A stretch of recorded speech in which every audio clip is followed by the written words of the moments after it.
नमस्कार, मैं प्रियंका और आप देख रहे हैं इंडिया पब्लिक खबर।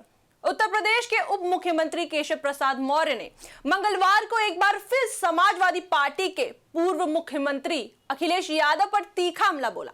भाजपा कार्यालय में पार्टी कार्यकर्ताओं और कोर कमेटी की बैठक के बाद पत्रकारों से बातचीत करते हुए उन्होंने कई बड़े राजनीतिक बयान दिए।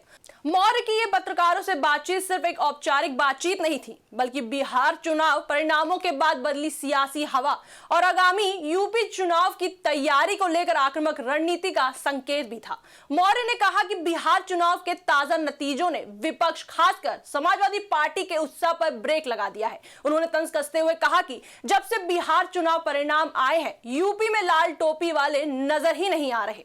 साफ है कि मौर्य का इशारा सपा के उन दावों पर था जिसमें अखिलेश यादव ने बिहार और यूपी की राजनीतिक जमीन को जोड़कर बयान दिया था। इसके बाद मौर्य ने सीधे अखिलेश यादव पर हमला बोलते हुए कहा कि विधानसभा चुनाव के दौरान सपा अध्यक्ष ने बिहार में बयान दिया था कि अवध में हराया है, अब मगध में हराएंगे। केशव प्रसाद मौर्य ने उसी बयान का पलटवार करते हुए नया नारा दिया कि अब हमारा नारा है मगध में हराया है, अब सैफई में हराना है। सैफई जो सपा परिवार का गढ़ माना जाता है, उसका नाम लेकर मौर्य ने संकेत दिया कि भाजपा सपा के सबसे मजबूत किले को भी चुनौती देने के मूड में है। आपको बता दें, मौर्य यही नहीं रुके, बल्कि उन्होंने अखिलेश यादव के उस पुराने बयान को भी मुद्दा बनाया जिसमें अखिलेश ने महात्मा गांधी और मोहम्मद अली जिन्ना को एक ही संस्थान में पढ़ा लिखा बताया था। उन्होंने कहा, अखिलेश यादव ने राष्ट्रपिता महात्मा गांधी और मोहम्मद अली जिन्ना की तुलना की थी। ऐसे व्यक्ति के बारे में मैं और क्या कहूं।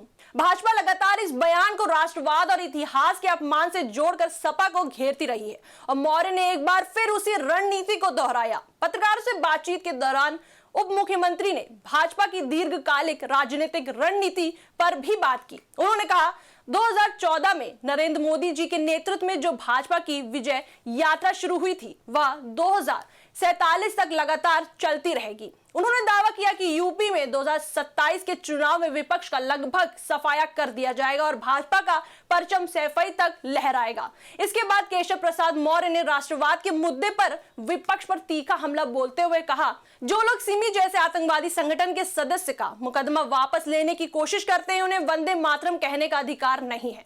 उन्होंने आरोप लगाया कि विपक्ष रोहिंग्या घुसपैठियों की जांच और कार्रवाई में भी आपत्तियां दर्ज करवाता है। वहीं कांग्रेस पर तंज कसते हुए मौर्य ने कहा, कांग्रेस में पहले राजतंत्र चलता था, अब राहुल गांधी प्रधानमंत्री बनने का सपना देख रहे हैं। उन्होंने इसे अव्यवहारिक सपना बताते हुए दावा किया कि देश की जनता अब कांग्रेस को विकल्प के रूप में नहीं देखती। इसके बाद मौर्य ने एक और बड़ा बयान देते हुए कहा, चाहे टीएमसी हो, सपा हो या कांग्रेस, अगर देश में कहीं भी बाबर के नाम पर कोई इमारत बनाने की कोशिश होगी तो ये देश उसे स्वीकार नहीं करेगा। राष्ट्रवादी देशवासी उसका विरोध करेंगे। ये बयान भाजपा के हिंदुत्व एजेंडा और ऐतिहासिक धार्मिक भावनाओं को उभारने वाली राजनीतिक भाषा का हिस्सा माना जा रहा है। केशव प्रसाद मौर्य के इन बयानों से कुछ स्पष्ट राजनीतिक संदेश दिखाई दिए। पहला, भाजपा बिहार परिणाम को अपने लिए सकारात्मक मान रही है। दूसरा, सपा को सीधे निशाने पर लाया जा रहा है, विशेषकर उसके पारिवारिक गढ़ सैफई को। तीसरा, राष्ट्रवाद, ऐतिहासिक बयान और बाबर जैसे मुद्दे फिर केंद्र में लौट आए हैं। और चौथा, भाजपा 2027 को दीर्घकालिक लक्ष्य के रूप में देख रही है। यूपी की राजनीति में ये बयान आने वाले दिनों में और गर्माहट ला सकते हैं, क्योंकि सपा पहले ही भाजपा पर हमलावर है और दोनों दलों के बीच राजनीतिक टकराव का सिलसिला तेज होता दिख रहा है। फिलहाल के इस वीडियो में इतना ही। ऐसी ही तमाम देश और दुनिया से जुड़ी बड़ी खबरों के लिए जुड़े रहें इंडिया पब्लिक खबर के साथ।